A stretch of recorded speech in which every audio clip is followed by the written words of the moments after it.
Oremos juntos. Nuestro Dios Padre, santo y misericordioso que nos amas, te damos gracias porque aun cuando estábamos lejos de ti en pecado, tú tuviste compasión y amor por nosotros.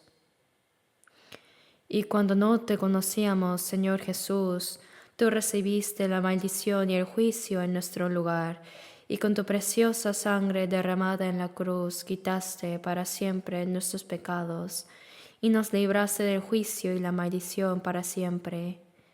Y sin mérito nuestro nos diste la salvación, y por esta gracia tan grande y maravillosa te agradecemos y te damos alabanza y gloria. Padre Señor, creemos y te agradecemos porque durante la semana pasada, aprendiendo tu palabra, muchas almas comprendieron tu gracia y recibieron la salvación. Te pedimos, Señor, que nos sostengas a nosotros, los redimidos por tu preciosa sangre, con tu gracia, tu palabra y el poder del Espíritu Santo para que podamos vivir el resto de nuestras vidas conforme a tu voluntad y gloria. Creemos que nos salvaste, no para darnos las cosas de este mundo, sino para darnos la vida eterna y la gloriosa esperanza del reino de Dios. Señor, gracias porque incluso mientras vivimos en esta tierra, tú siempre estás con nosotros, nos cuidas y nos guías. Hoy en esta hora nos reunimos delante de ti, los redimidos por tu preciosa sangre, para alabarte por tu gran amor y gracia, para aprender tu palabra y disfrutar de la comunión con tu pueblo santo. Creemos que estás en medio de nosotros también en este momento. Por favor, cuida a cada uno de nosotros, Padre, y con tu mano misericordiosa fortalece nuestras almas. Llénanos de tu gracia, tu palabra y tu Espíritu Santo para que podamos vivir el resto de nuestras vidas como hijos de Dios sin vergüenza ante ti, para que tú, Señor, cuando regreses en gloria, seamos hallados dignos de recibir la alabanza y honor sin reproche alguno. Y si hay entre nosotros algún alma que aún no ha comprendido verdaderamente tu amor, por favor, abre su corazón para que pueda entender tu gracia y amor tan grande y maravilloso, y recibir la vida eterna y la esperanza. Te pedimos que bendigas a nuestras iglesias en el país, así como a todas nuestras iglesias alrededor del mundo. Señor, fortalece a todos los hermanos que aún en medio de las dificultades están guardando la fe y predicando el Evangelio. Señor, que tu gracia, tu palabra y el poder del Espíritu Santo los guíen y sostengan siempre. Y en este momento, Señor, queremos escuchar tu palabra y comprender tu santa voluntad más profundamente. Hemos orado en el nombre del Señor Jesucristo. Amén. Busquemos en la Biblia San Mateo capítulo 13. Mateo 13. Desde el versículo 44 hasta el 50.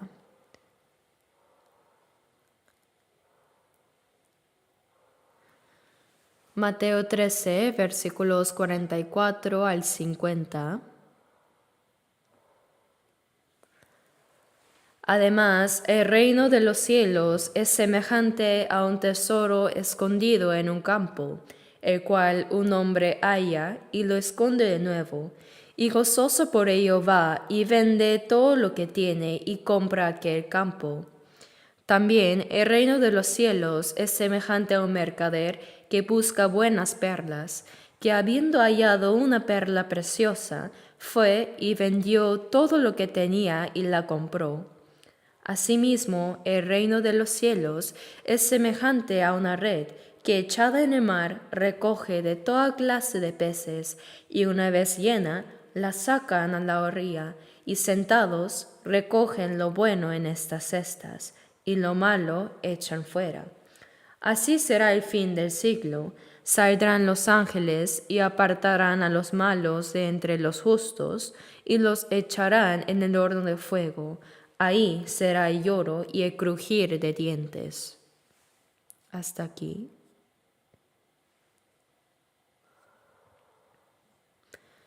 Durante la semana pasada nos reunimos cada noche para estudiar la Biblia. Creo que hay muchas personas nuevas que asistieron hoy por primera vez.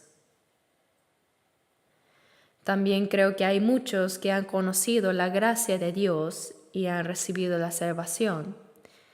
Hoy, a través de la palabra que acabamos de leer, quiero que aprendamos juntos sobre qué es la salvación que Dios nos ha dado, qué hizo Él para salvarnos y qué debe hacer el hombre para ser salvo.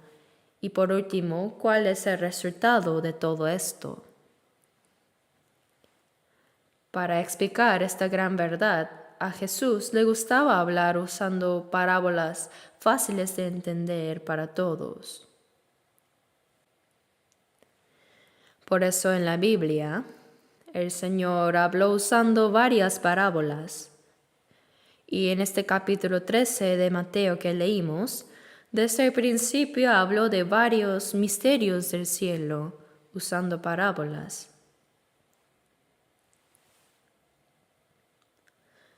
Y lo que acabamos de leer es la conclusión.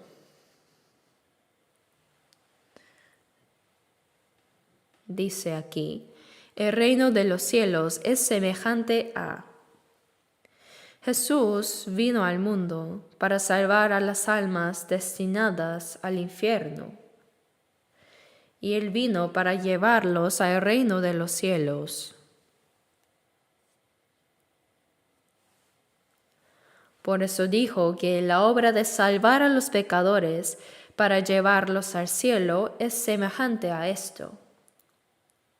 Es semejante, dice, a un tesoro escondido en un campo. Un tesoro escondido en un campo. En la antigüedad, cuando alguien tenía un tesoro valioso, era difícil guardarlo, por lo que solían esconderlo en la tierra sin que nadie lo supiera. Antes, salió en las noticias que descubrieron a un hombre que había enterrado una enorme cantidad de dinero en un campo de ajos. No sé por qué esa persona enterró tanto dinero en el campo. Seguramente planeaba sacarlo de manera secreta y usarlo después, ¿no? En tiempos antiguos, como no había bancos como ahora, la gente escondía sus tesoros en campos o lugares secretos. Por eso, después de mucho tiempo, si la persona que había escondido el tesoro fallecía, nadie sabría que había un tesoro escondido en ese lugar. Pero a veces, otra persona por casualidad podía llegar a descubrir ese tesoro. Así que Jesús dijo aquí, el reino de los cielos es semejante a un tesoro escondido en un campo, el cual un hombre halla y lo esconde de nuevo, y gozoso por ello va y vende todo lo que tiene y compra aquel campo.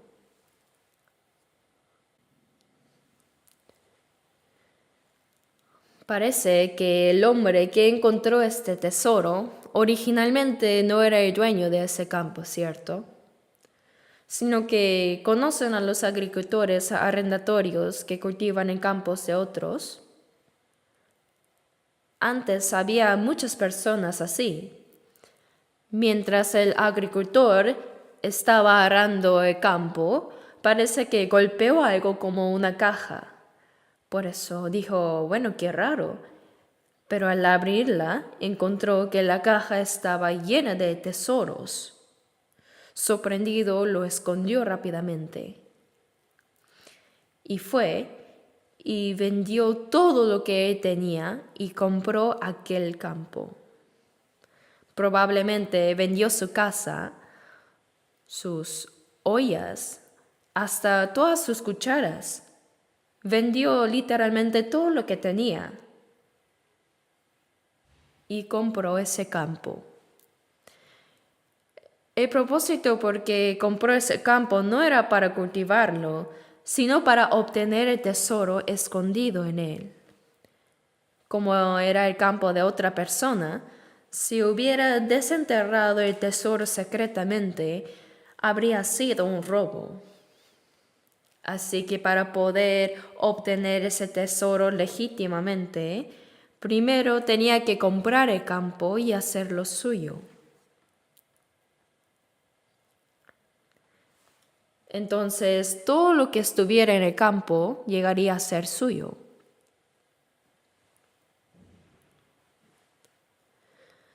Por eso vendió todo lo que tenía y lo compró. Esta es una parábola entendible para todos, pero ¿qué significa eso? Si miramos el versículo 38, dice, el campo es el mundo. Jesús habló en parábolas para sembrar semillas en el campo y dijo que este campo se refiere al mundo. Entonces, ¿qué será el tesoro escondido en el mundo? Dios mira hacia abajo. Y cuando Él mira al mundo, ve un mundo maldito y desolado por el pecado. Sin embargo, ante los ojos de Dios, hay un solo tesoro muy valioso escondido en este mundo. ¿Y qué será ese tesoro? Aunque es un lugar desolado y maldito por el pecado, ahí están las almas de las personas creadas a la imagen de Dios. Por eso, Dios mira valiosamente las almas de las personas.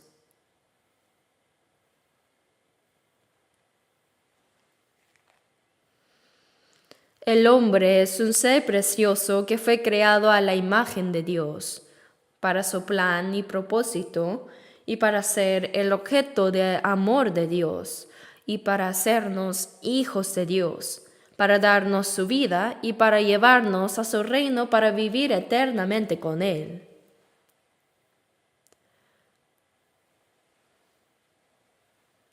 Por eso en el Salmo 49:20 dice que el hombre es honorable. Es un ser sumamente precioso. Dice, el hombre que está en honra y no entiende, semejante es a las bestias que perecen. Semejante es a las bestias que perecen. Aunque el hombre pecó y se corrompió, el valor del alma creada a la imagen de Dios no cambia. A los ojos de Dios, el hombre es muy honrado. Por eso Isaías 49:5 dice, estimado soy ante los ojos de Jehová. Yo soy honrado a los ojos de Jehová. Aunque yo mismo me vea, no soy nada, y peor todavía cuando los demás me vean. Pero yo soy estimado ante los ojos de Dios. ¿Por qué? Es porque tenemos el alma creada a la imagen de Dios, creada para su santo propósito y plan. Por eso somos estimados ante sus ojos. Aunque hay muchas cosas preciosas en este mundo, nada se compara con lo precioso que son los hijos para sus padres. Como dice, estimado soy en los ojos de Jehová. Los hijos son honrados a los ojos de sus padres porque son los herederos de sus vidas. Son una extensión de sí mismos. Por eso sus hijos son lo más honorable para sus vidas. Son seres preciosos que no se pueden comparar por nada en el mundo. En Salmo 144, versículo 3 dice, Oh Jehová, ¿qué es el hombre para que en él pienses, y el hijo de hombre para que lo estimes? Job 25:6 dice también, cuánto menos el hombre que es un gusano. Así, ante el Dios, el creador de los cielos y la tierra, el ser humano es como un gusano, y el pecador debería ser una existencia sucia como ese gusano. Sin embargo, Dios, como dice en Salmos 8:4, ¿qué es el hombre para que tengas de él memoria, y el hijo de hombre para que lo visites? ¿Están de acuerdo? En la Biblia vemos cuánto piensa Dios en los hombres y cuánto los ama. Él envió hasta a su Hijo unigénito en forma humana para que muera en la cruz por los pecadores para salvar sus almas. ¿Pero por qué? Para salvar esas almas y llevarlas al reino de Dios. Por eso, ante los ojos de Dios, el hombre es un ser muy honorable. Es muy precioso ante los ojos de Dios. Es un tesoro. En Isaías 43:4, Dios le dijo al pueblo de Israel, porque a mis ojos fuiste de gran estima, fuiste honorable. Israel es honorable porque es el pueblo escogido por Dios. Aunque ellos hayan pecado, Dios los ama y siempre los ha cuidado. Y en la Biblia, no solo Israel es amado y estimado por Dios, sino que este pueblo representa a todas las personas creadas a la imagen de Dios. Por eso Dios nos considera preciosos y honorables. Él nos ve valiosos como un tesoro escondido en este mundo maldito. Dios nos descubrió. Dios nos descubrió. La parte que dice que el hombre que descubrió el tesoro lo escondió, fue y vendió todo lo que tenía y compró el campo, representa lo que Dios hizo primero para salvarnos. En San Juan 3:16 dice, porque de tal manera amó Dios al mundo. Pero, ¿qué amó del mundo? Amó a las personas en el mundo. Amó las almas de las personas creadas a su imagen. Aunque el ser humano desobedeció la palabra de Dios y se corrompió, el valor de su alma no cambia. Para salvar a los hombres en este mundo, incluyendo a mí y a todos ustedes aquí presentes, Dios envió a su Hijo unigénito en forma del hombre para morir en la cruz. Él en la cruz recibió la maldición y el juicio que los pecadores debían recibir, y derramando su preciosa sangre, de parte de Dios, Él pagó el precio de nuestros pecados, el precio de los pecados de todos los hombres. Porque de tal manera amó Dios al mundo que ha dado a su Hijo unigénito. Lo dio como el sacrificio expiatorio. En 1 de Juan 4:9 dice, en esto se mostró el amor de Dios para con nosotros, en que Dios envió a su Hijo unigénito al mundo para que vivamos por Él.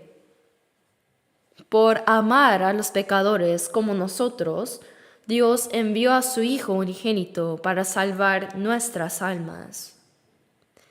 En 1 de Juan 4:10 dice, en esto consiste el amor, no en que nosotros hayamos amado a Dios, sino en que Él nos amó a nosotros y envió a su Hijo en propiciación por nuestros pecados. Éramos enemigos de Dios por el pecado, pero Él envió a su Hijo como sacrificio de reconciliación. En Romanos 5:8 dice, en que siendo aún pecadores, y Romanos 5:10 dice, siendo enemigos, fuimos reconciliados con Dios por la muerte de su Hijo. Es el mismo mensaje. Y en Romanos 8:32 dice, el que no escatimó ni a su propio Hijo, sino que lo entregó por todos nosotros, ¿cómo no nos dará también con Él todas las cosas?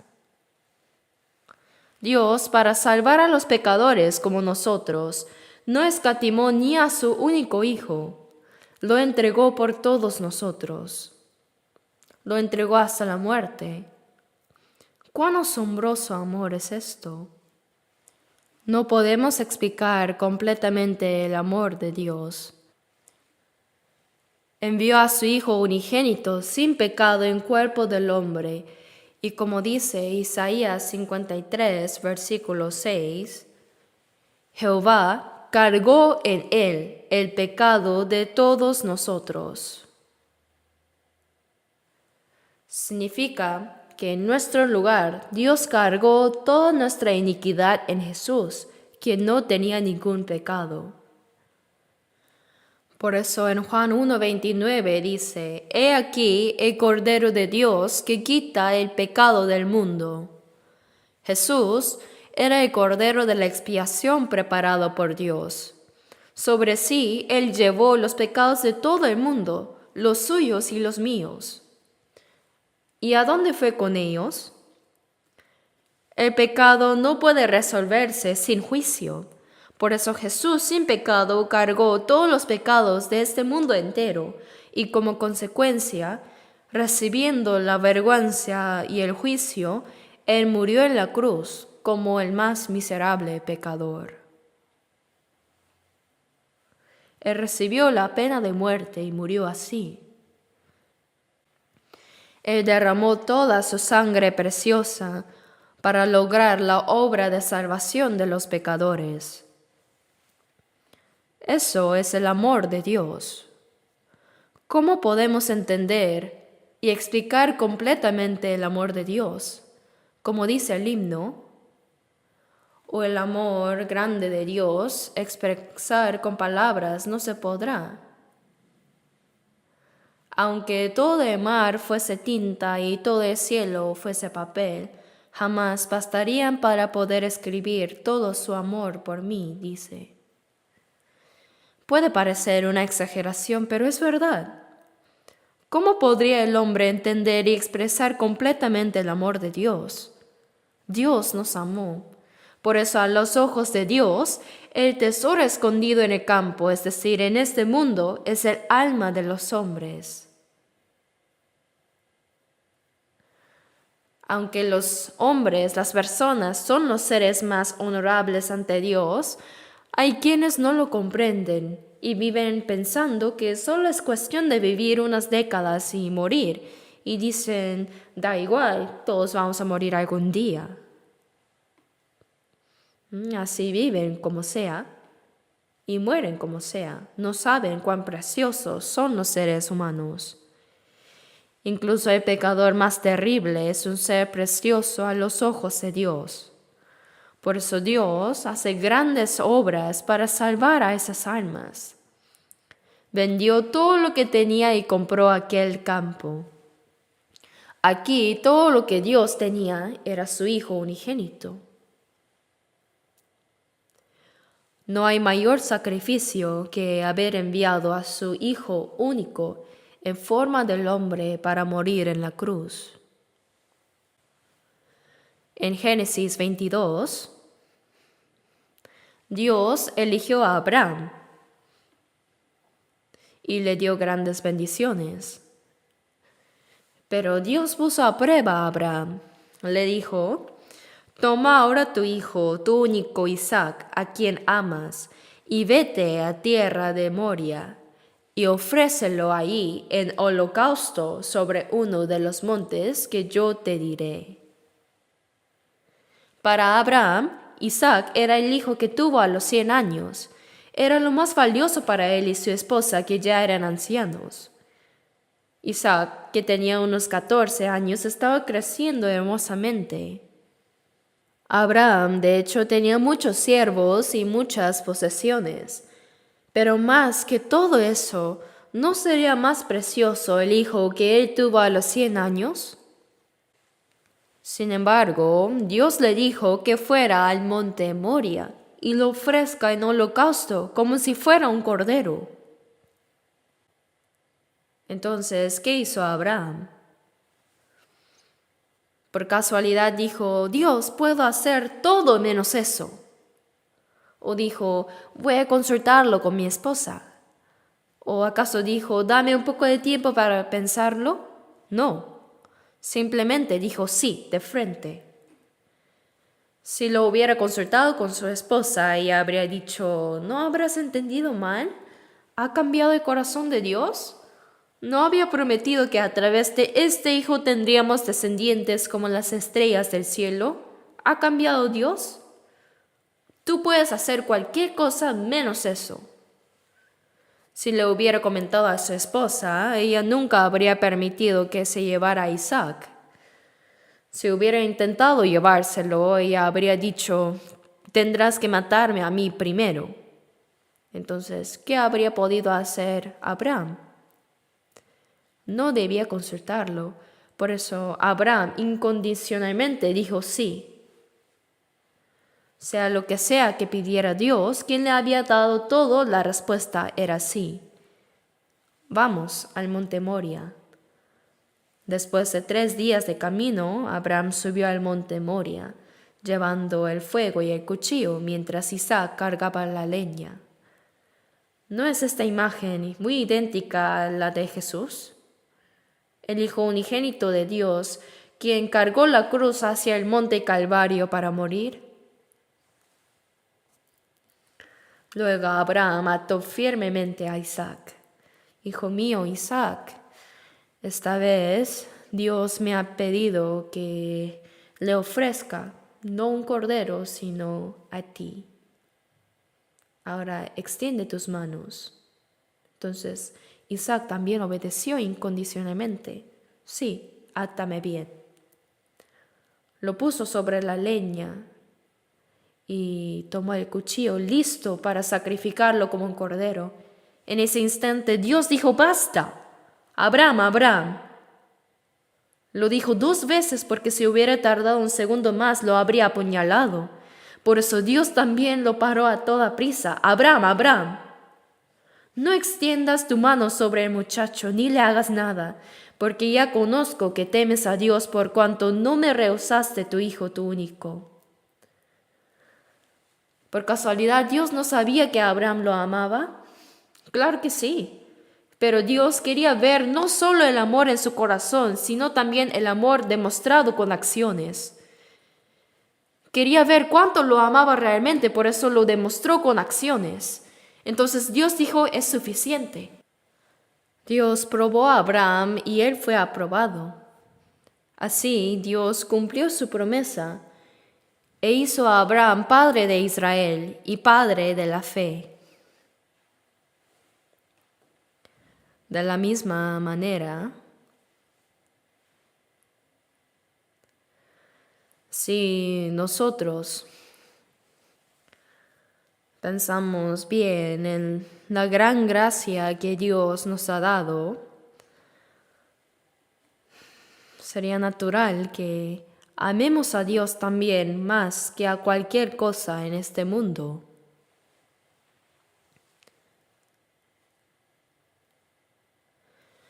Vende todo lo que tiene y compra aquel campo. No puede haber mayor sacrificio que el sacrificio de Dios que entregó a su Hijo unigénito. Dios creó el universo con su palabra y poder. Él creó todas las cosas con su palabra.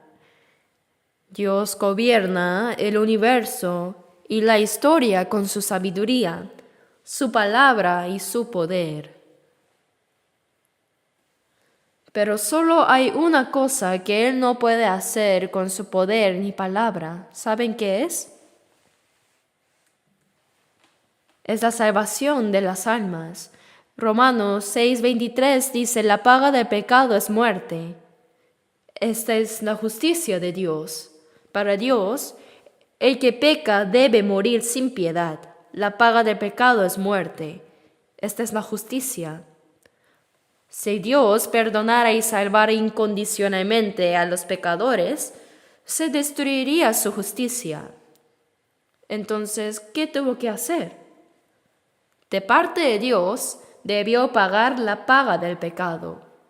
Pues si los hombres recibieran la paga de sus pecados, tendrían que morir y ser juzgados después de la muerte, y así recibir el castigo eterno en el infierno. No había otra manera. Para expiar los pecados de la humanidad, que es su justicia, Dios envió a su Hijo unigénito en forma del hombre y cargó sobre su Hijo los pecados de todos los que están en Adán. Como dice 2 Corintios 5:14, pensando esto, que si uno murió por todos, luego todos murieron.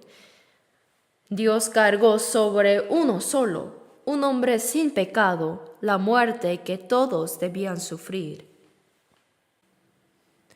¿Qué mayor obra hay que la obra de sacrificar a su Hijo unigénito y entregarlo a la muerte? Incluso para Dios, no había otra manera de salvar a la humanidad. Por eso, en Hebreos 2:3 dice, una salvación tan grande. La salvación que recibimos, aunque la recibimos gratuitamente, de verdad, ¿saben cuán grande es? Es una obra mucho más grande que la creación de los cielos y la tierra. En Mateo 16, versículo 26, Jesús dijo que el alma del hombre es más valiosa que todo el mundo. Porque ¿qué aprovechará el hombre si ganare todo el mundo y perdiere su alma? ¿O qué recompensa dará el hombre por su alma? Esta vida no se refiere a la vida física de unas décadas, sino que se refiere al alma creada a la imagen de Dios, que es más valiosa que todo el mundo. Por tanto, Él no tuvo más remedio que entregar a su Hijo unigénito como el sacrificio de la expiación en la cruz. Como era la única manera, la obra de nuestra salvación es la obra más grande de todas las obras que Dios ha hecho. Hermanos, ¿saben realmente cuán alto precio pagó Dios para salvarnos? No escatimó ni a su Hijo unigénito y lo entregó hasta la muerte por nosotros. Por eso, como dice, vendió todo lo que tenía y compró aquel campo. Dios sacrificó todo lo que él tenía para pagar el precio del pecado y salvar a los pecadores de este mundo tan pecaminoso. Si vemos en Lucas 4, el diablo se apareció a Jesús y le mostró toda la gloria del mundo diciendo, a ti te daré toda esta potestad y la gloria de ellos, porque a mí me ha sido entregada. Si tú postrado me adorares, todos serán suyos. ¿Qué significa esto? En el huerto de Edén, Dios dio a Adán, el primer hombre, la autoridad sobre todas las cosas. Pero como Abraham no pudo gobernar, pues desobedeció a la palabra de Dios y pecó, esa autoridad pasó al diablo. Como el diablo venció a Adán en la tentación, Adán le entregó al diablo la autoridad para gobernar este mundo. Por eso dice, porque a mí me ha sido entregada. Adán se la entregó al diablo. Por eso el diablo le dijo a Jesús, si tú postrado me adorares, todos serán suyos. Jesús vino al mundo para pagar el precio del pecado con su muerte y para recuperar este mundo que había pasado el diablo. ¿Pero recuperaría esa autoridad postrándose ante el diablo? No. Jesús legítimamente pagó el precio del pecado. Él salvó las almas de todos los hombres y recibió de nuevo la autoridad para gobernar el mundo. Por eso, antes de que Jesús completara la obra de la salvación, la Biblia dice que el príncipe de este mundo era el diablo. El príncipe que gobierna el mundo es el diablo, pero ahora los salvos, como el Señor pagó el precio para comprarlos de la autoridad del diablo, si solo creen en esta verdad, nosotros, que estábamos bajo la potestad del diablo, regresamos a la potestad de Dios. Pero los que no creen todavía están bajo la potestad del diablo porque no creen. Por eso Dios entregó a su Hijo unigénito como el sacrificio expiatorio para salvarnos. Primera de Juan 2:2 dice, y Él es la propiciación por nuestros pecados. Y Primera de Timoteo 2:6 dice, el cual se dio a sí mismo el rescate por todos. El término rescate en caracteres chinos significa el dinero usado para liberar. En la antigüedad, si una persona era vendida por un precio, solía ser como un esclavo, ¿verdad? Entonces, para liberar a esa persona, alguien debía pagar el precio correspondiente en su lugar. Y el dinero que se pagaba para liberar a un esclavo se llamaba el precio de rescate. Como dice en 1 de Timoteo 2:6, el cual se dio a sí mismo el rescate por todos. Él pagó todo el precio por nuestros pecados. Como este mundo fue vendido bajo el poder del diablo, para salvarlo Jesús tuvo que pagar el precio. Por eso, cuando dice, vende todo lo que tiene y compra aquel campo, significa que para las almas de las personas y para redimir este mundo que fue vendido al diablo, Dios tuvo que sacrificar a su único Hijo. No escatimó nada de lo que tenía, sino que le entregó todo para salvarnos. Como vemos en Hebreos 9:12, y no por sangre de machos cabríos ni de becerros. En el Antiguo Testamento, los israelíes sacrificaban animales sin defecto como ovejas, cabras o becerros y derramaban toda su sangre para el perdón de sus pecados. Pero la sangre de los animales en realidad no podía perdonar pecados. Por eso Jesús no usó la sangre de animales, no usó la sangre de machos cabríos o becerros, sino que cumplió la eterna redención con su propia sangre preciosa como el único Hijo de Dios. Cuando Jesús murió en la cruz derramando toda su sangre, sus últimas palabras fueron: consumado es. ¿Qué fue lo que consumó? Él completó la obra de perdonar nuestros pecados y salvarnos. Él pagó el precio del pecado y compró este mundo que estaba bajo la potestad del diablo. Por eso cuando dice, vende todo lo que tiene y compra aquel campo, esto representa lo que Dios hizo por nosotros para salvarnos. Pero el tesoro en este campo no sabe quién es su dueño ahora. Asimismo, las personas en este mundo no saben que están bajo el poder del diablo por el precio de sus pecados. Tampoco saben que Dios entregó a su Hijo unigénito como sacrificio de la expiación para salvarlos. Y que Dios ya pagó el precio y compró todo el mundo. No saben esto. El precio escondido en el campo no sabe nada de esto. Pero como ya se pagó todo el precio, ahora hay que desenterrar ese tesoro, ¿no? Y la segunda parábola dice: también el reino de los cielos es semejante al mercader que busca buenas perlas. La perla ha sido desde la antigüedad un tesoro muy valioso, algo muy precioso. En la Biblia también hay muchas menciones sobre las perlas. Un mercader que busca buenas perlas. El deseo de esta persona era encontrar una buena perla. Ese era su propósito. El reino de los cielos es semejante al mercader que busca buenas perlas. ¿Qué significa esto? El hombre fue creado a la imagen de Dios, pero perdió su comunión con Él por su corrupción, su pecado. Aún así, su alma, que fue creada en la imagen de Dios, tiene deseos espirituales. En el interior del hombre hay un conocimiento de Dios, y es lo que llamamos la religiosidad. Como dice Eclesiastés 3:11, todo lo hizo hermoso en su tiempo y ha puesto eternidad en el corazón de ellos. El corazón anhela la eternidad. Pero ¿por qué daría ese anhelo a las personas que ni siquiera viven 100 años? Pues este deseo de eternidad no es un deseo físico, sino del alma.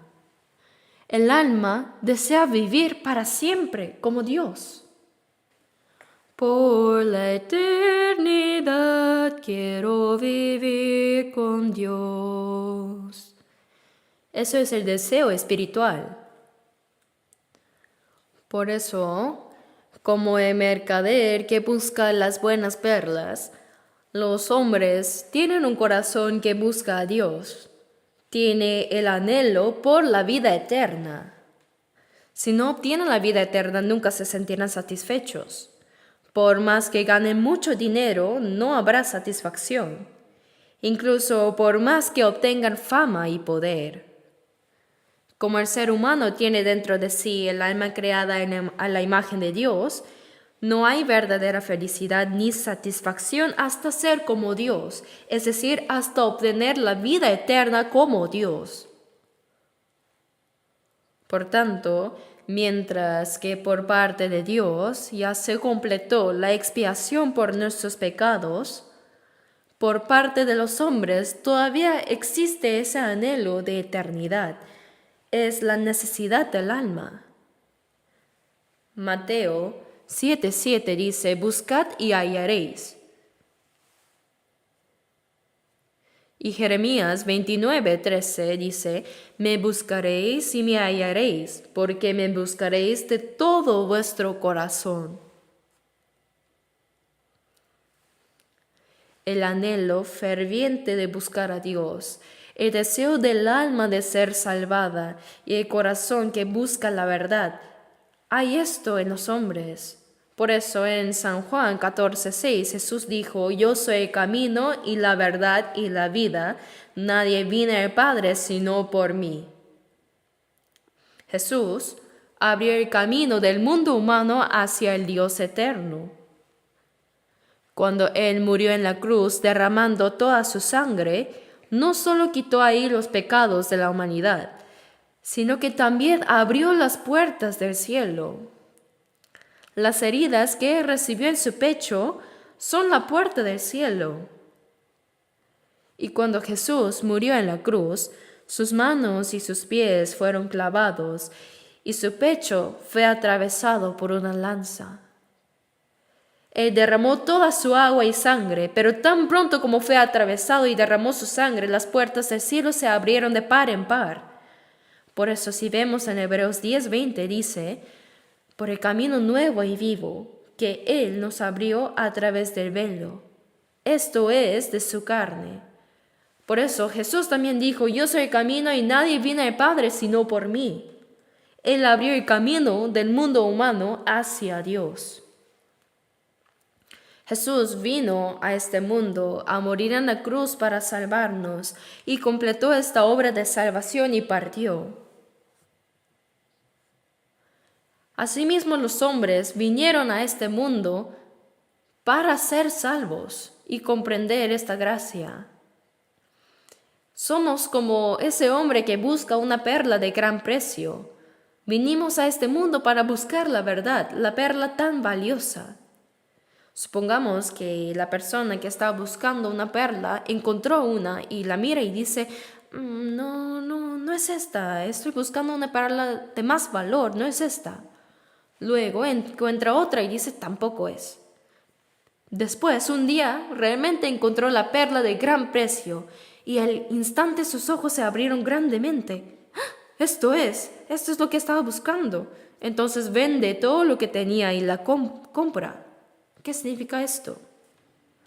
El ser humano vino a buscar la verdad que pueda salvar su alma. Y buscando, ahora la halló. Entonces, ¿qué es esta perla? Es comprender el amor de Dios que amó tanto al mundo. El amor que vendió todo lo que tenía para comprar el campo y obtener ese tesoro. Comprender la gracia de Dios es encontrar la perla preciosa.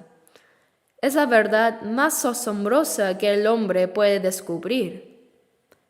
Jesús dijo: yo soy el camino y la verdad.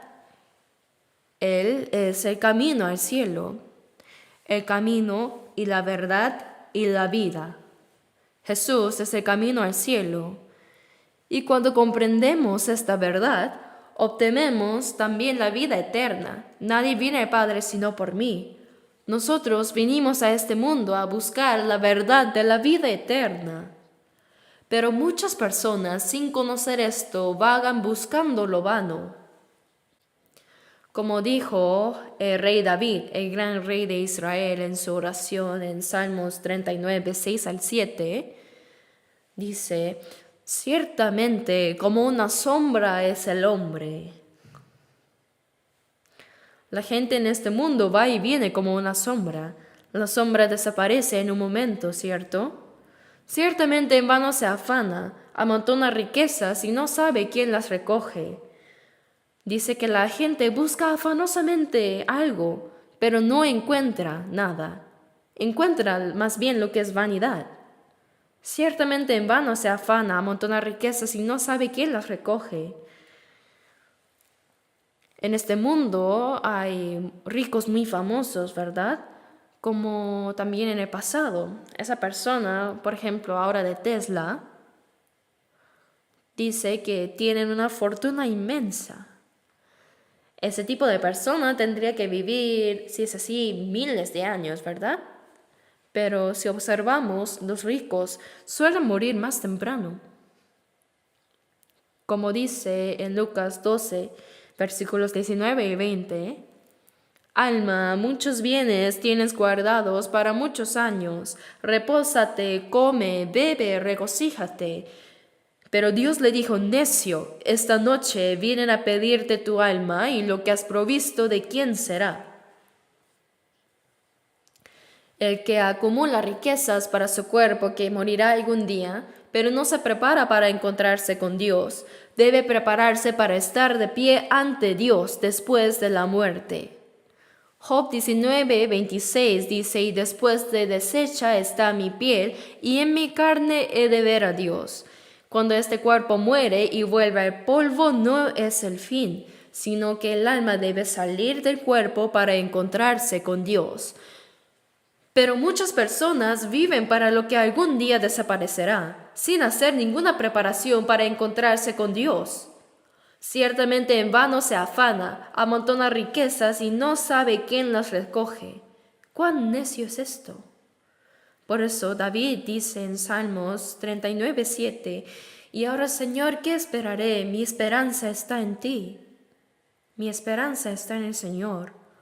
El gran rey David sabía cuán vanas son las cosas de este mundo. Este gran David, que conquistó todos los poderes paganos a su alrededor y estableció un reino unificado, sabía cuán vanas son las cosas de este mundo y dijo: y ahora, Señor, ¿qué esperaré? Mi esperanza está en ti. Por eso, debemos obtener la vida eterna que Dios da. Venimos a este mundo para buscar esa gracia de Dios, esa verdad. Esa es la perla de gran precio. La perla de tan gran precio. Pero la gente, sin conocer esto, vaga buscando lo vano. Oh vida, naciste en ese río sola, que viniste a buscar aquí. Como sea la vida, ya no me importa más, ni el dinero, amor, ni la fama quiero. Pero si no es dinero, amor, fama, ¿qué más hay? No es eso. Hemos venido a encontrar algo. Venimos con las manos vacías y también nos iremos con las manos vacías. Pero aunque vayamos así, el alma debe irse habiendo obtenido la vida de Dios. Por eso la perla de gran precio se refiere a la gran gracia de Dios. la verdad de la vida eterna. Busquemos por un momento Proverbios capítulo 3, Proverbios 3, versículo 15. Proverbios 3, versículo 15.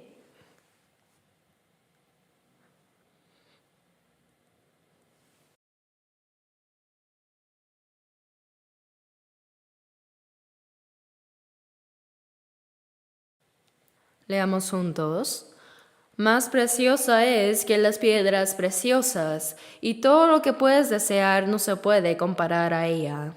La sabiduría.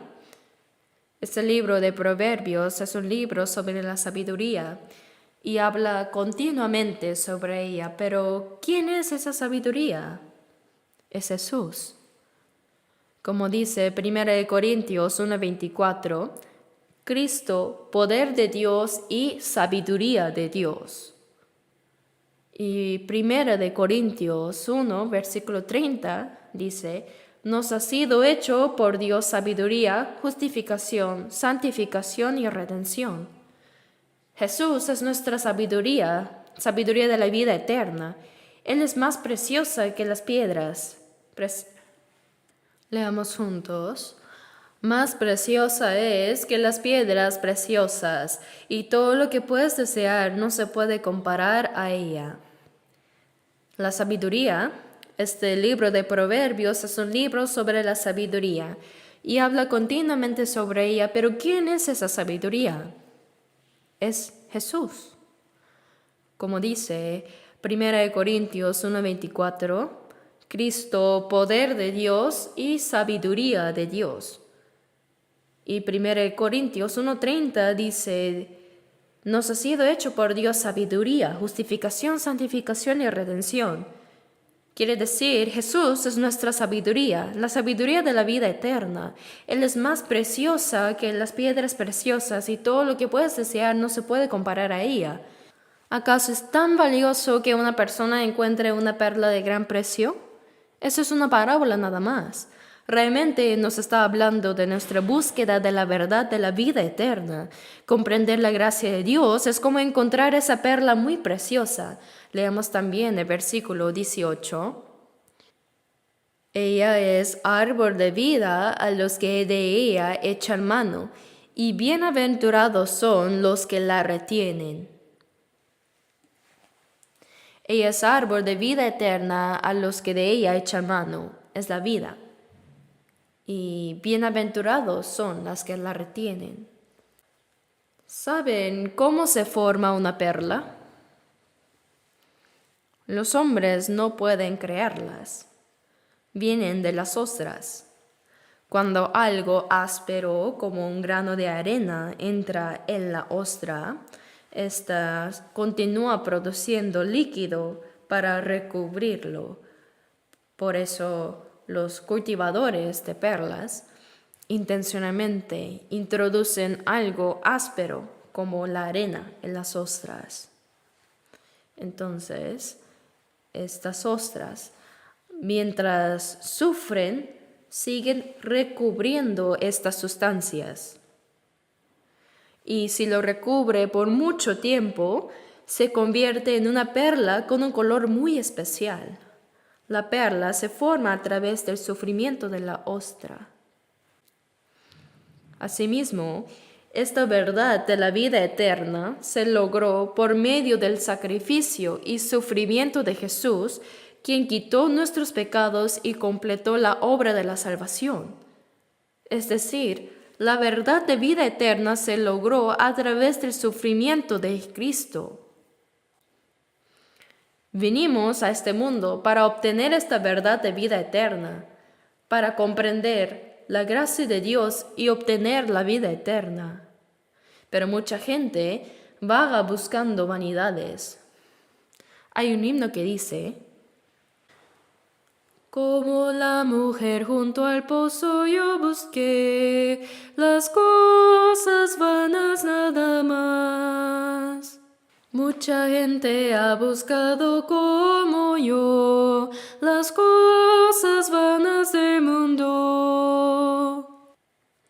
La gente de este mundo no sabe ni siquiera qué está buscando. Vagan buscando lo vano. Eso está mal. Dios quiere darnos la vida eterna y Jesús, a través de su muerte en la cruz y resurrección, completó la obra de salvación para que obtengamos esa vida eterna. Nosotros vinimos al mundo para comprender esa gracia de Dios y recibir la vida eterna, esa perla de gran precio. Me buscaréis y me hallaréis, pero ¿dónde debemos buscarlo? Delante de Dios en su palabra. Como dice Jeremías 29:13, me buscaréis y me hallaréis porque me buscaréis de todo vuestro corazón. Es encontrar al Señor. Un hombre japonés llamado Kanzo Uchimura escribió un libro titulado La búsqueda de la paz. He leído algunos de sus libros y en este en particular cuenta cómo él encontró la verdadera paz en su corazón.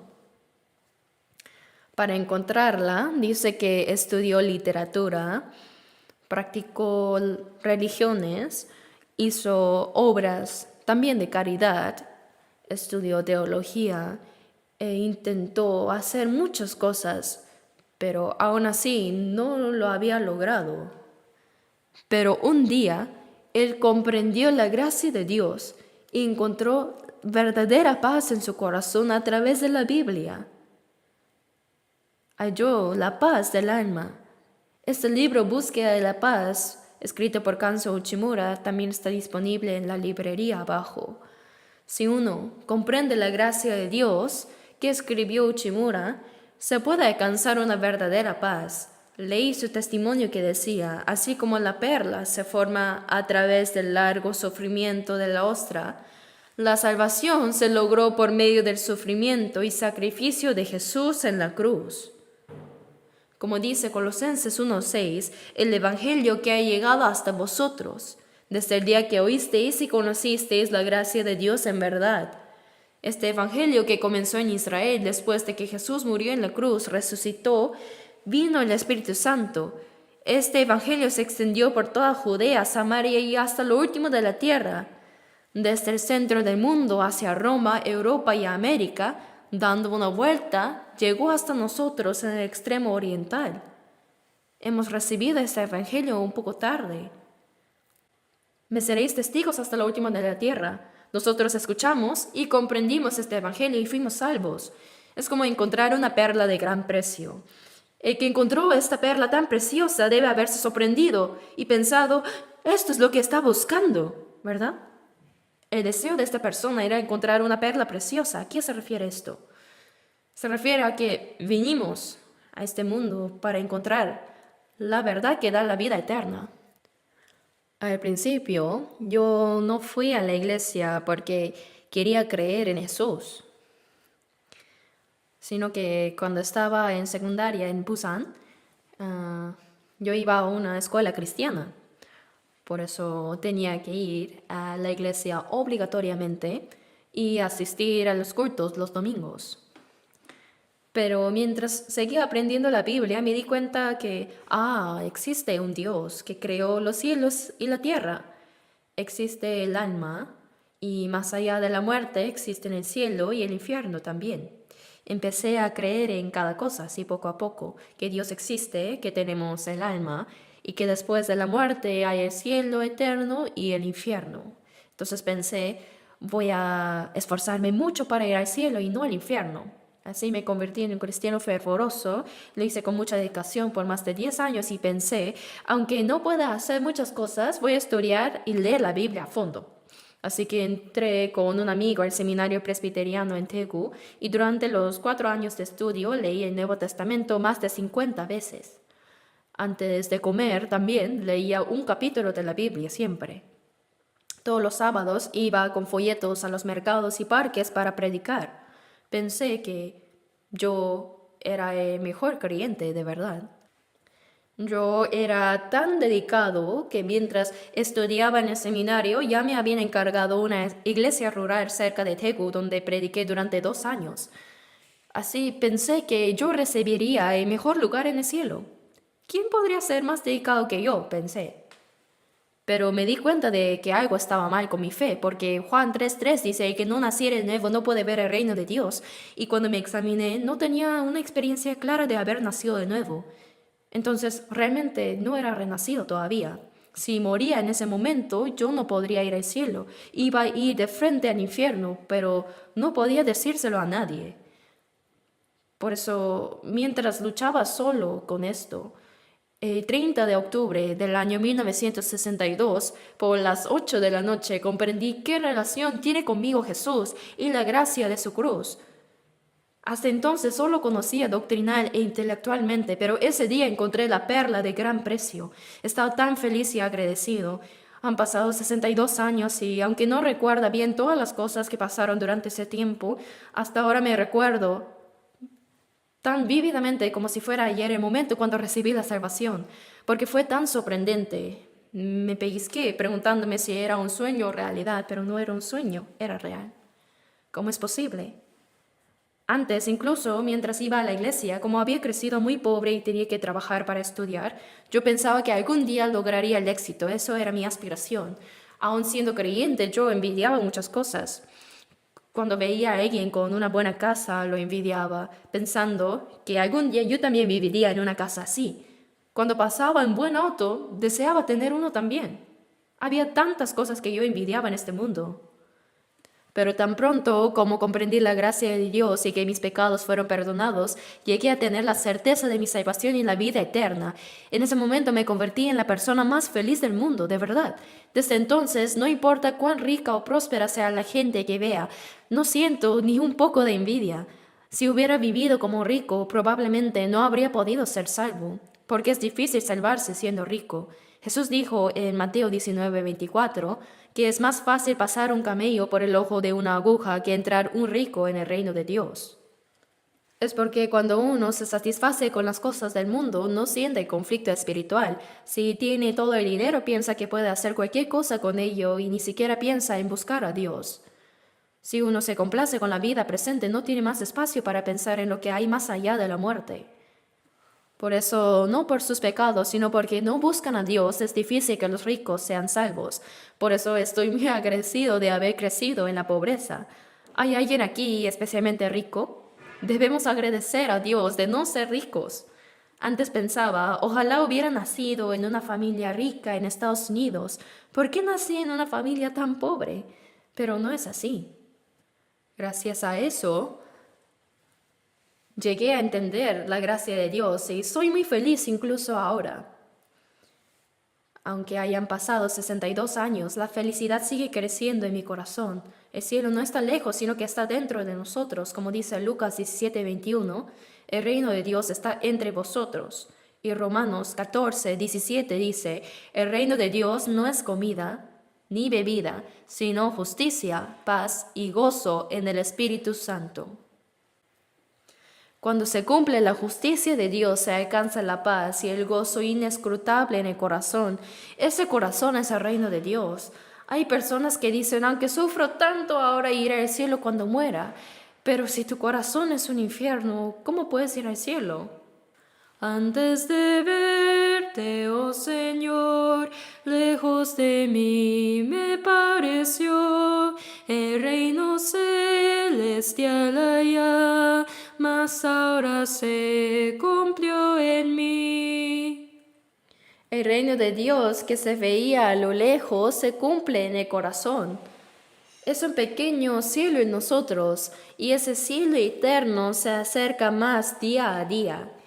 En Juan 17:3 Jesús dijo, y esta es la vida eterna, que te conozcan a ti, el único Dios verdadero, y a Jesucristo, a quien has enviado. Primero conocer a Dios y a Jesucristo, a quien Él envió. Entender quién es Jesucristo y qué es lo que Él hizo para salvarnos es obtener la vida eterna. Conocer con certeza y creer seguramente son lo mismo. Esta es la vida eterna, que te conozcan a ti, el único Dios verdadero. Conocer al Dios que creó los cielos y la tierra, entender qué relación tiene con nosotros Jesús, a quien Dios envió, y comprender lo que Él hizo para salvarnos, eso es la vida eterna. ¿Han encontrado ya realmente una perla preciosa? La verdad de la vida eterna dice que vendió todo lo que tenía y la compró, pero no debemos malinterpretar esto, no significa que compremos la verdad de la vida eterna con dinero, no. La verdad de la vida eterna nos fue dada gratuitamente por Jesús, quien pagó el precio de nuestros pecados y murió en la cruz y resucitó. Perdonó todos nuestros pecados con su sangre, venció el poder de la muerte con su resurrección. Esto lo recibimos por gracia mediante la fe sin ningún costo ni mérito nuestro. Cuando dice que vendió todo lo que tenía y compró aquel campo, significa que la persona que comprende esa inmensa gracia de Dios ahora dedica su vida para esa gracia y verdad de la salvación. En Salmo 116, versículo 12, dice: ¿Qué pagaré a Jehová por todos sus beneficios para conmigo? El Dios que creó todo el universo envió al mundo a su Hijo unigénito en forma humana para salvar a un pecador como yo. Siendo santo y justo, Él cargó mis pecados, sufrió la vergüenza y el dolor de la cruz. Él murió y derramó su sangre para perdonar eternamente mis pecados. Por eso me hizo hijo de Dios y me dio la gracia de poder entrar en el reino eterno. ¿Qué pagaré por todos sus beneficios? Los salvos deben entender que ahora viven para pagar la gracia de Dios. Aunque muriéramos 100 veces para el Señor, no podríamos pagar toda su gracia.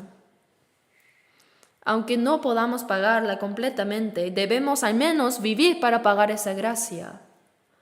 Por eso cuando dice, vendió todo lo que tenía y compró aquella perla, significa dedicar toda nuestra vida a Dios por la verdad que creemos. En 2 Corintios 5:14 dice, pensando esto que si uno murió por todos, ¿no murió uno Jesús por todos nosotros? Para los que viven, dice, es decir, a los que entendieron su gracia y fueron salvados, para los que viven ya no vivan para sí, sino para aquel que murió y resucitó por ellos. Ahora los salvos ya no viven para sí mismos, sino que vivimos para el Señor que murió y resucitó por nosotros, vivimos para Él. En 1 Corintios 6, versículos 19 y 20 dice, no sois vuestros, porque habéis sido comprados por precio. Glorificad pues a Dios en vuestro cuerpo y en vuestro espíritu, los cuales son de Dios.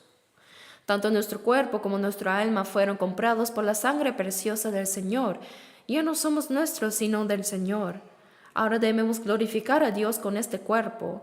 En 1 Corintios 10:31 dice, si pues coméis o bebéis o hacéis otra cosa, hacedlo todo para la gloria de Dios. La palabra vendió todo lo que tenía y compró la perla expresa cómo el salvado lleno de gratitud y gozo vive el resto de su vida para el Señor. Romanos 14, versículos 7 y 8 dice, porque ninguno de nosotros vive para sí y ninguno muere para sí. Pues si vivimos para el Señor vivimos, y si morimos para el Señor morimos. Así pues, sea que vivamos o que muramos, del Señor somos. Entre nosotros, los salvos, ya no hay nadie que vive para sí mismo. Tampoco hay quien sufra para sí mismo, ni quien muera para sí mismo. Pues si vivimos para el Señor vivimos, y si morimos para el Señor morimos. Así pues, sea que vivamos o que muramos, del Señor somos, porque Cristo para esto murió y resucitó y volvió a vivir, para ser Señor así de los muertos como de los que viven. El Señor murió en nuestro lugar para que los salvos ya no vivan para sí mismos, sino para Él. El Señor, el Santísimo, pagó el precio de nuestros pecados y murió como el más miserable pecador. Aunque muriéramos 100 veces para el Señor, no podríamos pagar toda su gracia. Pero, aunque no podamos morir 100 veces, deberíamos al menos vivir una vez para Él, ¿no? Por eso ninguno de nosotros vive para sí, ninguno muere para sí.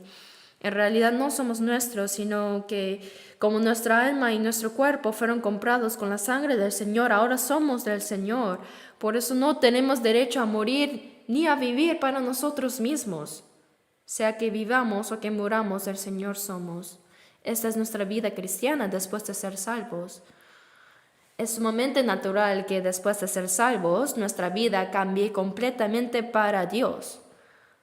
¿Acaso puede una persona salva vivir como si no lo fuera? Esto es imposible.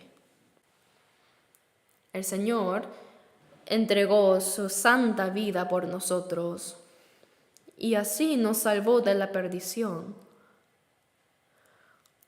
Como el Dios Padre y el Hijo Jesucristo lo sacrificaron todo, incluso su propia vida para salvarnos, es muy natural que dediquemos completamente nuestras vidas, nuestros bienes y todo nuestro ser a Dios para vivir según su voluntad.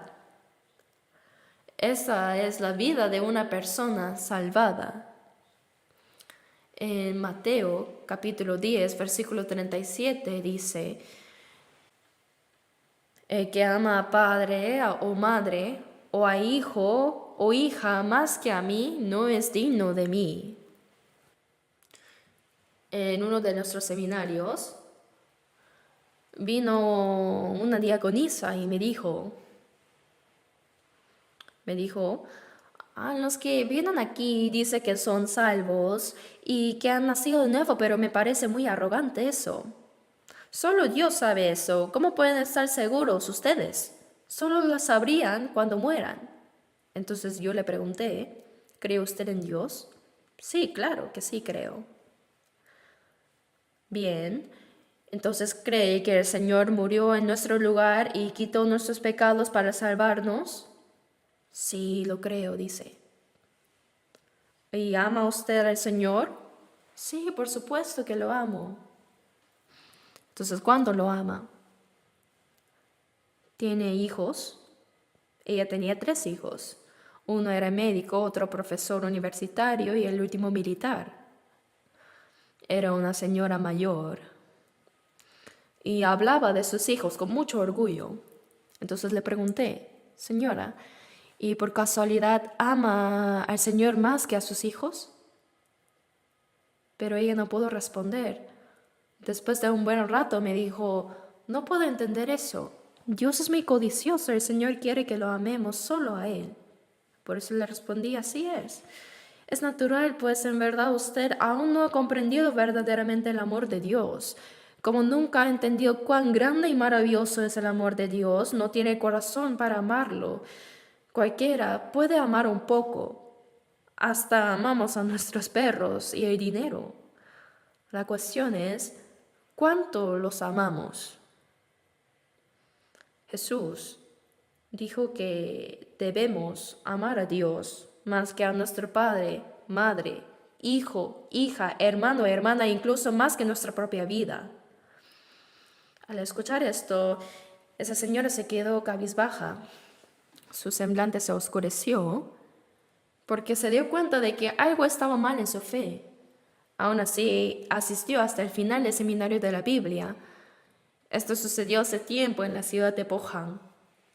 Después de escuchar todo el evangelio hasta el final del seminario, ella se acercó a mí y me dijo, pastor, ahora lo entiendo. Ahora sí amo al Señor más que a mis hijos. Había comprendido verdaderamente el amor del Señor. Esto es natural. El Señor entregó su vida por nosotros. Dios entregó a su Hijo unigénito hasta la muerte por nosotros. De verdad es completamente natural que lo amemos a Él más que a todo lo demás. En 1 Juan 4:19 dice, nosotros le amamos a Él porque Él nos amó primero. Aunque no pueda pagar la gracia de tu amor, este débil corazón y cuerpo tus siervos serán. Aunque no pueda pagar toda tu gracia, yo soy tu siervo, Señor, sea que viva o muera, que sea según tu voluntad. Esta es la vida de una persona salva y es natural. Vendió todo lo que tenía y compró la perla.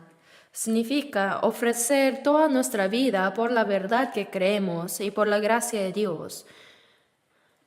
Mateo 7:12 dice, todas las cosas que queráis que los hombres hagan con vosotros, así también hacer vosotros con ellos. Entre Dios y nosotros, Él nos trató con bondad primero.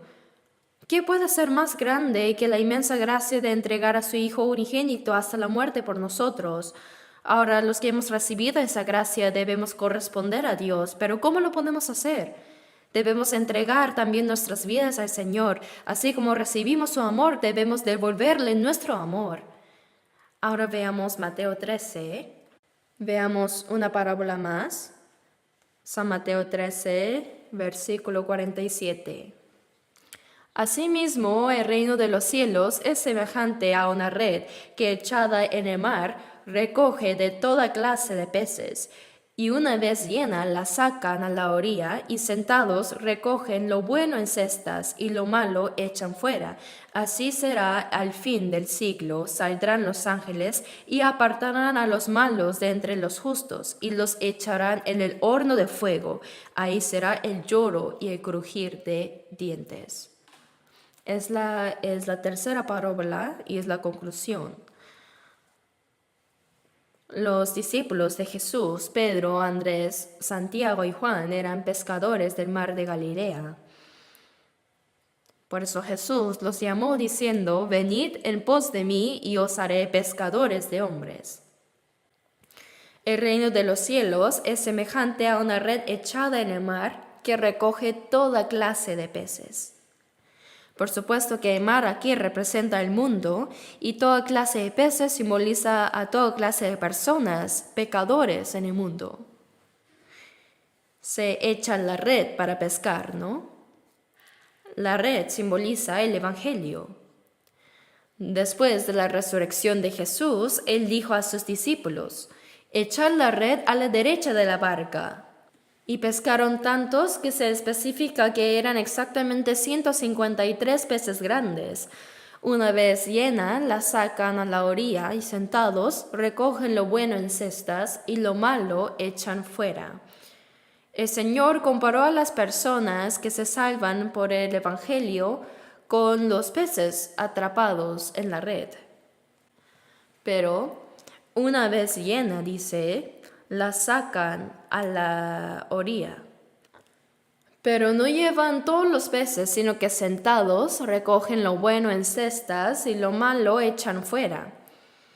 Una vez le pregunté a los hermanos pescadores si hay peces que se desechan incluso después de ser atrapados en la red, y ellos me dijeron que sí. ¿Cuáles? Específicamente dijo que hay peces que no se pueden comer. Recogen lo bueno en cestas y lo malo echan fuera. Así será al fin del siglo. Saldrán los ángeles y apartarán a los malos de entre los justos y los echarán en el horno de fuego. Ahí será el lloro y el crujir de dientes. Recogen lo bueno en cestas y lo malo echan fuera. ¿Qué es lo bueno? Se refiere a los que no solo recibieron la salvación con certeza, sino que, como en las parábolas anteriores, son los que comprendieron la gracia del Señor y que por esa gracia que recibieron viven obedeciendo al Señor. Ellos son los buenos peces. Hay personas que dicen que creen, pero entre los que dicen que son salvos hay quienes que en realidad no lo son. ¿Cómo se demuestra eso? Los verdaderamente salvos, conmovidos por la gracia de Dios, viven pagando esa gracia. Como dice Romanos 14:7, porque ninguno de nosotros vive para sí y ninguno muere para sí. Ahora viven para la voluntad y la gloria de Dios. Estos son los buenos peces. La noche antes de morir, Jesús tomó el pan, lo partió y dijo, tomad, comed, esto es mi cuerpo. Con esto se refirió a su muerte en la cruz para darnos la vida. ¿Y saben qué dijo Jesús a sus discípulos después de resucitarse? ¿Tenéis aquí algo de comer?, dijo.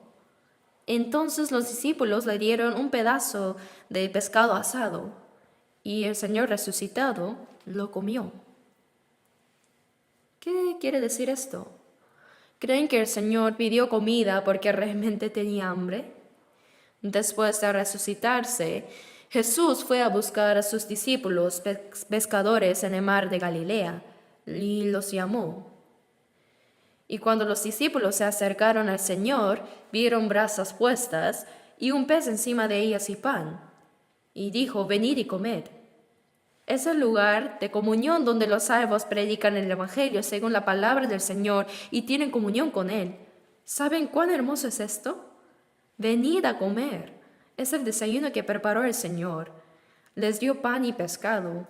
El pan representa al Señor y el pez simboliza a los salvos.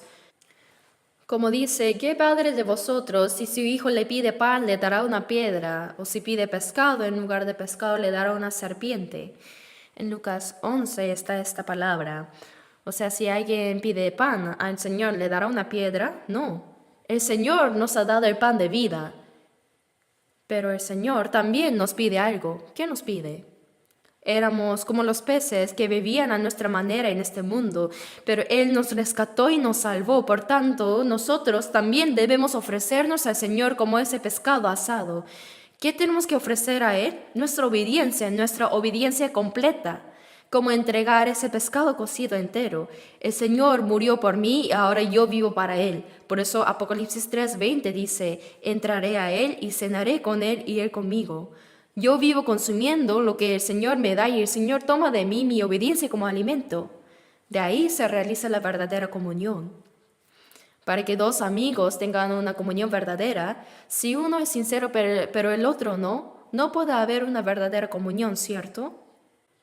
La comunión se realiza cuando la sinceridad se encuentra con la sinceridad. Entonces pensemos cuán sincero es el Señor con nosotros y qué gran sacrificio hizo Él por nosotros. Pero si decimos que creemos en el Señor, pero somos egoístas y no obedecemos a su palabra y vivimos centrados en nosotros mismos, ¿puede haber una comunión verdadera con el Señor? Como dice el himno, tras dar todo ante el altar del Señor, tendré plena comunión con Él. Cuando reconocemos que nuestra alma, cuerpo y toda nuestra vida pertenece al Señor y vivimos según su voluntad, gozaremos de una plena comunión con el Señor. Se cumple esta verdadera comunión con Él. Si el Señor siempre ha sido sincero con nosotros, pero nosotros no lo somos, entonces ¿podríamos decir que hay comunión? El buen pez es aquel que realmente comprendió la gracia de Dios y como la persona que encontró la perla de gran valor y vendió todo lo que tenía para comprarla, también entrega toda su vida al Señor en gratitud por la gracia de la salvación. Cuando alguien que ha entendido esa gracia entrega completamente su vida al Señor, es entonces cuando se establece la verdadera comunión con Él y esa persona será el buen pez. Por eso dice, recogen lo bueno en cestas y lo malo echan fuera. Así será el fin del siglo, saldrán los ángeles y apartarán a los malos de entre los justos y los echarán en el horno de fuego. Primero separarán a los justos de entre los malos. Y luego la Biblia dice que apartarán a los malos de entre los justos. Quiere decir que incluso entre los que parecen ser salvos habrá quienes sean falsos. Eso es el problema. En nuestra iglesia creo que el porcentaje de personas salvas es más alto que en muchos otros lugares, pero alcanzar el 100% sería ideal, pero creo que sería difícil. Hay quienes vienen continuamente a escuchar el Evangelio y testifican de su salvación, pero no viven como salvos. Como dice Santiago 2:18, pero alguno dirá, tú tienes fe y yo tengo obras. Muéstrame tu fe sin tus obras y yo te mostraré mi fe por mis obras. Y en Santiago 2:26 dice, porque como el cuerpo sin espíritu está muerto, así también la fe sin obras está muerta. Si dices tener fe, pero no tienes obras, es una fe muerta. ¿Y se puede ir al cielo con una fe muerta? No les debe pasar eso jamás. Si comprendiste la gracia de Dios y recibiste la salvación, haber gozo, gracia y gratitud de Dios en tu corazón, y tu corazón y vida práctica deben cambiar. Si pues coméis o bebéis o hacéis otra cosa, hacedlo todo para la gloria de Dios. Porque ninguno de nosotros vive para sí, ninguno muere para sí. Ya sea que vivamos o que muramos, que todo sea para el Señor, que todo sea para la gloria de Dios. Esto es natural para los salvos. Esa es la evidencia de que somos salvos. Él apartará a los malos de entre los justos salvos. Hermanos, esta es una palabra muy temible. Los echarán en el horno de fuego. Ahí será el lloro y el crujir de dientes, dice. En la Biblia, desde el principio, Dios separó la luz y las tinieblas. Él separó las aguas de arriba del firmamento y las aguas de abajo.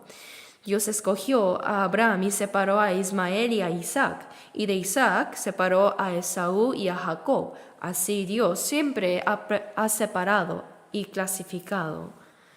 Y en el Nuevo Testamento se separan el trigo de la cizaña, el grano de la paja y el justo de los malvados. Lucas 3:17 dice, recogerá el trigo en su granero y quemará la paja en fuego que nunca se apagará. Hermanos, no basta con decir que somos salvos o cristianos, sino que debemos vivir como personas verdaderamente salvadas. Por supuesto, no significa que al ser salvos nos convertiremos inmediatamente en ángeles. Aún siendo salvos, queda en nosotros la vieja naturaleza y por eso a veces no obedecemos completamente, pero debemos ir cambiando a medida que aprendamos la palabra. Desde que un bebé nace, empieza a crecer poco a poco, ¿verdad? Si vemos 1 Pedro 2:2 dice, desead como niños recién nacidos la leche espiritual no adulterada, para que por ella crezcáis para salvación. Cuando un bebé nace, se alimenta del pecho de su madre y crece sano y fuerte. Primero gatea, luego se agarra de la mesa tambaleándose, se pone de pie y da sus primeros pasos. ¿No debería crecer poco a poco así? Pero si un niño no muestra ningún cambio después de 1 año o incluso después de 3 años, ¿podríamos alegrarnos por ello? No, debe crecer. Si crece, toda la familia aplaude diciendo, nuestro bebé ya camina, nuestro bebé ya come solo. Todos se alegran al ver los cambios. De la misma manera, nuestra fe debe crecer para vivir según la voluntad de Dios, agradarle y mostrarle una vida que glorifique su nombre. Todo lo que tiene vida crece sin excepción. Si han pasado 3, 5 o incluso 10 años desde que recibimos la salvación y no hemos cambiado, ¿no estaría mal algo? Así que como personas salvadas, debemos vivir el resto de nuestras vidas para la gloria de Dios. El tesoro escondido en el campo. Sabemos que Dios nos ve como preciosos y que Él pagó un precio muy alto para salvarnos, ¿verdad? Y ahora el deseo del mercader de buscar las perlas preciosas representa nuestro deseo de encontrar la verdad que da la vida eterna. El hombre tiene este anhelo en su corazón. Cuando uno recibe la salvación dice, ajá, esta es la verdad que estaba buscando. Y la palabra vendió todo lo que tiene y la compró, significa que tenemos que entregar nuestras vidas al Señor y vivir para la verdad en la que creemos.